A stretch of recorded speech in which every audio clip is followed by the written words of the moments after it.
अस्सलामु अलैकुम वरहमतुल्लाहि वबरकातुहू। प्यारे दोस्तों और भाइयों, कुरान करीम की सूरह तौबा की आयत नंबर 118 में एक सबक आमोज वाक़े की तरफ इशारा किया गया है। मैं चाहता हूँ कि आप हजरात भी उसे सुनकर मुस्तफ़ीज़ हों और अपने ईमान को ताज़ा करें। ये वाक़या 3 सहाबे किराम हज़रत काब बिन मालिक रज़ी अल्लाहु अन्हु, हज़रत बिलाल बिन उमैया रज़ी अल्लाहु अन्हु और हज़रत मुरारा बिन रबी रज़ी अल्लाहु अन्हु का है, जो ग़ज़वे तबूक से पीछे रह गए थे और नबी अकरम सल्लल्लाहु अलैहि वसल्लम ने उन्हें मुसलसल 50 दिन तक सोशल बाइकाट की सजा दी थी। बुखारी शरीफ की तफसीली रिवायत में खुद हजरत काब बिन मालिक रज़ी अल्लाहु अन्हु ने ये वाक़या बयान फरमाया है। वो कहते हैं कि ग़ज़वे तबूक ऐसे मौके पर पेश आया जब फसलें पक चुकी थी, गर्मी का मौसम था और सफ़र लंबा था। नबी करीम सल्लल्लाहु अलैहि वसल्लम का मामूल ये था कि जब किसी ग़ज़वे पर जाने का इरादा करते तो अपने हदफ का ऐलान नहीं करते थे, ताकि दुश्मन को किसी जरिए से खबर न हो जाए। मगर तबूक का सफर चूंकि रूमियों से जंग के लिए था, जिसके लिए शाम की सरहद तबूक तक जाना था, 1 माह का सफर था और वापसी पर भी 1 माह लगता था, जबकि वहां के बारे में किसी को कुछ अंदाजा नहीं था, इसलिए कि कैसर रूम खुद 1 लाख फौज लेकर शाम में पहुंच चुका था और मुसलमानों पर हमले की तैयारी कर रहा था। नबी करीम सल्लल्लाहु अलैहि वसल्लम उसे हमले का मौका देने के बजाय खुद वहां जाकर सरहद पर उससे मुकाबला करना चाहते थे। मुकाबला बड़ी ताकत से था, इसीलिए नबी करीम सल्लल्लाहु अलैहि वसल्लम ने आम ऐलान कर दिया और वाज़ेह तौर पर बता दिया कि रूमियों के मुकाबले में जाना है, ताकि सब लोग पूरी तरह तैयार हो जाएं। हुक्म ये था कि जो भी लड़ने के काबिल हैं वो साथ चले। हजरत काब बिन मालिक रज़ी अल्लाह ताला अन्हु का कहना है कि मैं पूरी तरह तैयार था। मेरे पास 2 सवारियां भी मौजूद थी और हालात ठीक थे, लेकिन रवानगी के मौके पर मुझसे सुस्ती हो गई कि आज तैयारी करता हूँ, कल सामान खरीदूंगा और इसी आज कल में नबी अकरम सल्लल्लाहु अलैहि वसल्लम रवाना हो गए। मैं फिर भी मुतमईन था कि अच्छी सवारी रखता हूँ, 1-2 रोज बाद भी रवाना होऊंगा तो काफिले से जा मिलूंगा। मगर सुस्ती बदस्तूर चलती रही, हत्ता कि कई रोज गुजर गए और मैंने ये अंदाजा कर लिया कि अब नहीं पहुंच सकूंगा। नबी अकरम सल्लल्लाहु अलैहि वसल्लम की रवानगी के बाद मदीना मुनव्वरा में या तो मदीना में मासूर लोग रह गए थे या ऐसे लोग जिन्हें हम मुनाफिकीन शुमार करते थे। मुझे अपने आप को उनके दरमियान देखकर शर्मिंदगी सी होती थी, मगर अब कुछ नहीं हो सकता था। दौरान सफर एक मौके पर नबी अकरम सल्लल्लाहु अलैहि वसल्लम ने साथियों से दरियाफ्त किया कि काब कहाँ है। एक शख्स ने कहा कि उसको मिजाज की नजाकत और नखरे ने रोक लिया है। हजरत जाबिर रज़ी अल्लाह अन्हु भी मौजूद थे। उन्होंने टोक दिया कि वो मुखलिस सहाबी हैं, उसके बारे में ऐसी बात करना ठीक नहीं है। काब बिन मालिक रज़ी अल्लाह ताला अन्हु कहते हैं कि जूं-जूं रसूलुल्लाह सल्लल्लाहु अलैहि वसल्लम की वापसी की खबरें मिल रही थी, मुझे फिक्र लाहिक थी कि आप सल्लल्लाहु अलैहि वसल्लम के सामने क्या उज़्र पेश करूंगा। इतने में तकरीबन 3 माह के बाद रसूलुल्लाह सल्लल्लाहु अलैहि वसल्लम मदीना मुनव्वरा तशरीफ ले आए, जबकि मैंने एक रोज पहले अपने दिल में ये फैसला कर लिया था कि कोई बहाना नहीं तराशूंगा और साफ साफ असल बात अर्ज कर दूंगा। उस पर जो फैसला होगा वो मेरे लिए ही बेहतर होगा। रसूलुल्लाह सल्लल्लाहु अलैहि वसल्लम का मामूल था कि जब सफर से वापस आते हैं तो पहले मस्जिद में 2 रकात नमाज अदा करते थे और कुछ देर बैठने के बाद घर तशरीफ ले जाते थे।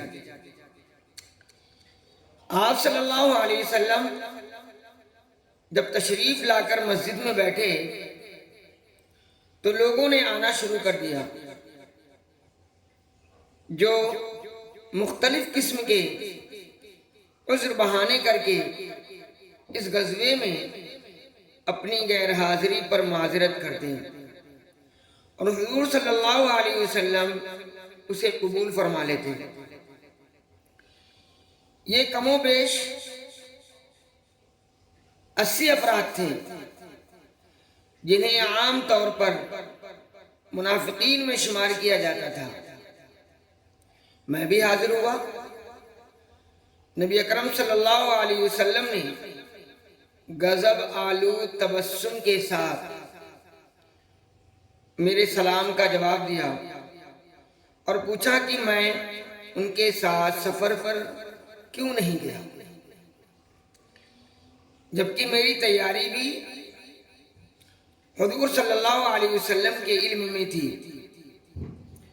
मैंने अर्ज़ किया, या रसूलुल्लाह सल्लल्लाहु अलैहि वसल्लम, मैं भी बज़ाहिर कोई माकूल बहाना पेश करके वक्ती तौर पर आप सल्लल्लाहु अलैहि वसल्लम को मुतमईन कर सकता हूँ, लेकिन इस बात से डरता हूँ कि कल वही के जरिए आप सल्लल्लाहु अलैहि वसल्लम को असल सूरत हाल से आगाह कर दिया जाएगा तो मैं कुछ नहीं कर सकूंगा। इसलिए सच सच अर्ज करता हूं कि मेरा कोई उज़्र नहीं था और कोई रुकावट नहीं थी, बस आज कल करते करते सुस्ती की वजह से पीछे रह गया था। रसूलुल्लाह सल्लल्लाहु अलैहि वसल्लम ने फरमाया, तुमने चूंकि सच बोला है इसलिए तुम अपने बारे में फैसले का इंतजार करो और आम मुसलमानों को हुक्म दिया कि ता हुक्म सानी इसके साथ बोलचाल और लेन देन बंद रखो। हजरत काब बिन मालिक रज़ी अल्लाह ताला अन्हु फरमाते हैं कि इस सोशल बाइकाट की वजह से मदीना मुनव्वरा की सरजमीन मेरे लिए तंग हो गई। न कोई मुझसे बात करता है, न सलाम कहता है, न सलाम का जवाब देता है और न ही मेरी तरफ मुतवज्जे होता है। मुझे मदीना मुनव्वरा के दरो दीवार अजनबी लग रहे थे और मैं अपने ही शहर में अनजाना मुसाफिर होकर रह गया था। चंद ही रोज में मेरा सांस घुटने लगा। मेरी परेशानी की दो बड़ी वजहें थी। एक ये कि अगर इस दौरान मेरा इंतकाल हो गया तो नबी अकरम सल्लल्लाहु अलैहि वसल्लम मेरा जनाजा नहीं पढ़ाएंगे, और अगर खुदा ना खास्ता इस कैफियत में खुद नबी अकरम सल्लल्लाहु अलैहि वसल्लम दुनिया से कूच फरमा गए तो मेरी बाकी सारी जिंदगी इस सोशल बाइकाट के माहौल में गुजरेगी। मगर जब मुझे मालूम हुआ कि मेरे साथ दो और बदरी सहाबी हजरत बिलाल बिन उमैया रज़ियल्लाहु अन्हु और हजरत मुरारा बिन रबी रज़ियल्लाहु अन्हु भी इसी सूरत हाल से दो चार हैं, तो परेशानी कुछ कम हुई कि मैं इस सजा में अकेला नहीं हूं। वो दोनों कमजोर और बूढ़े थे, इसलिए घरों में बैठ गए, जबकि मैं उनकी निस्बत जवान और सेहतमंद था। इसलिए मस्जिद नबवी में नमाजों में हाजिरी और बाजार में आने जाने का सिलसिला जारी रखा। एक रोज मैं बाजार जा रहा था तो देखा कि शाम से आने वाला एक कप्ती ताजिर आवाज दे रहा है कि कोई मुझे काब बिन मालिक रज़ियल्लाहु अन्हु का घर बताएगा। बाजार से गुजरने वाले किसी शख्स ने इशारे से मेरे बारे में बताया कि वो जा रहा है। वो कप्ती मुझसे आकर मिला और एक खत पेश किया जो गस्सान के बादशाह की तरफ से था, और उसमें लिखा था कि हमें मालूम हुआ है कि तुम अपने सरदारों की तरफ से जिल्लत और तौहीन का सामना कर रहे हो, हालांकि तुम मुहतरम और बाइज्जत शख्सियत हो और ऐसे सलूक के मुस्तहिक नहीं हो। इसलिए मैं तुम्हें दावत देता हूं कि हमारे पास आ जाओ, हम तुम्हें सियासी बना देंगे और इज्जत इकराम का मामला करेंगे। मैंने खत पढ़कर आसमान की तरफ निगाह उठाई और कहा कि क्या ये इम्तिहान अभी रह गया था। मैं उस कप्ती को लेकर अपने मोहल्ले के एक तंदूर पर गया जिसमें आग जल रही थी। मैंने वो खत जलती हुई आग में फेंक कर उस कप्ती से कहा कि अपने बादशाह से जाकर कह देना कि यह उसके खत का जवाब है। हम मुसलसल 40 रोज तक उसी कैफियत में रहे कि एक रोज नबी अकरम सल्लल्लाहु अलैहि वसल्लम की तरफ से पैगाम आया कि अपनी बीवियों से अलग हो जाओ और उनके करीब भी ना जाओ। हिलाल बिन उमैया रज़ियल्लाहु अन्हु की बीवी ने ये कहकर घर में रहने की इजाजत ले ली कि या रसूलल्लाह सल्लल्लाहु अलैहि वसल्लम, उसका तो कोई रोटी पकाने वाला भी नहीं है। आपने इजाजत दे दी और फरमाया कि जरूरी कामों के लिए तुम घर में रह सकती हो, लेकिन तुम एक दूसरे के करीब नहीं जाओगे। मुझे मशवरा दिया गया कि इस किस्म की इजाजत मैं भी हासिल कर लूं, मगर मैंने कहा कि मैं जवान आदमी हूं, निभा नहीं सकूंगा। इसलिए मैंने बीवी से कहा कि तुम मैके चली जाओ और कोई फैसला होने तक वहीं रहो। उस दौरान में मस्जिद नबवी में जाना रहता था, नमाज में शरीक होता था और रसूलुल्लाह सल्लल्लाहु अलैहि वसल्लम की मजलिस में बैठता था, हाजिर होकर हज़रत सल्लल्लाहु अलैहि वसल्लम की खिदमत में सलाम अर्ज करता और मुंह दूसरी तरफ करके कनखियों से देखता कि क्या आप सल्लल्लाहु अलैहि वसल्लम ने मेरे सवाल यानी सलाम का जवाब दिया है। मगर उधर मुकम्मल खामोशी रहती थी। इस इम्तिहान और आजमाइश में शब रोज गुजर रहे थे कि एक रोज मैं अपने चचाजाद भाई और गहरे दोस्त हजरत अबू कदाता रज़ी अल्लाह ताला अन्हु के पास उसके घर चला गया। मैंने सलाम किया तो उसने कोई जवाब नहीं दिया। मैंने उससे कहा कि मैं तुम्हें खुदा की कसम देकर पूछता हूं कि क्या तुम इस बात को नहीं जानते कि मैं अल्लाह ताला और उसके रसूल सल्लल्लाहु अलैहि वसल्लम के साथ कल्बी मोहब्बत रखता हूं। उसने कोई जवाब नहीं दिया। मैंने दूसरी बार, इसी तरह तीसरी बार कसम दिलाकर पूछा तो उसने सिर्फ इतना ही कहा कि अल्लाह और उसके रसूल ही बेहतर जानते हैं। उस पर मैं इंतहाई मायूसी के आलम में रोते हुए उसके घर से निकल आया। हमारे साथ मदीना मुनव्वरा के लोग इस सोशल बाइकाट पर 50 रातें गुजर चुकी थी और हमारी परेशानी में मुसलसल इजाफा हो रहा था कि एक रोज में फजर की नमाज पढ़कर फारिग हुआ तो मुझे घर के सामने के पहाड़ सिला से आवाज सुनाई दी कि ऐ काब, खुश हो जाओ। मैं समझ गया कि हमारी माफी का ऐलान आ गया है।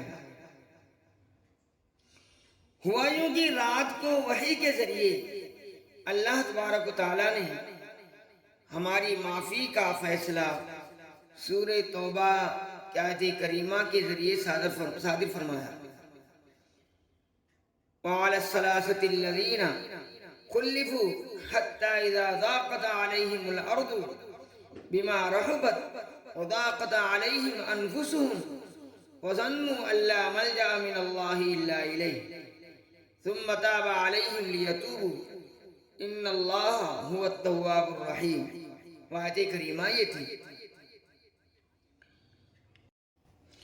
तो दो हजरात मुझे उसकी खबर देने के लिए दौड़ पड़े और उनमें मुझे ये खबर पहले देने में मुकाबला हो गया।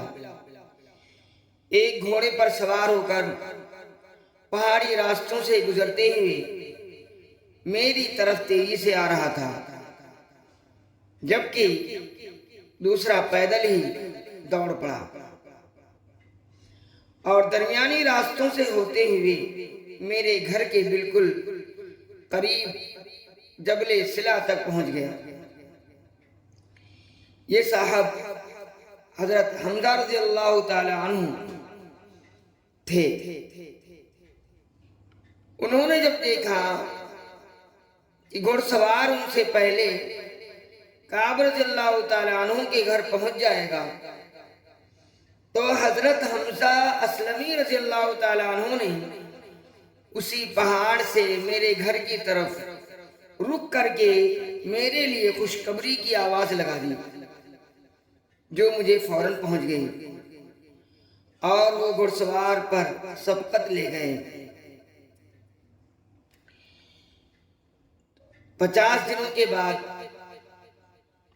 हमें माफी मिली तो खुशी की कोई इंतहा नहीं रही। उसका नतीजा ये निकला कि अल्लाह तबारक व तआला ने हमारा जिक्र कुरान करीम में फरमा दिया। तो दोस्तों, हमारे लिए भी जरूरी है कि हम हमेशा सच्चाई का सामना करें, हमेशा सच बोलें, क्योंकि सच्चाई की जीत होती है और उसमें बेहतरी होती है।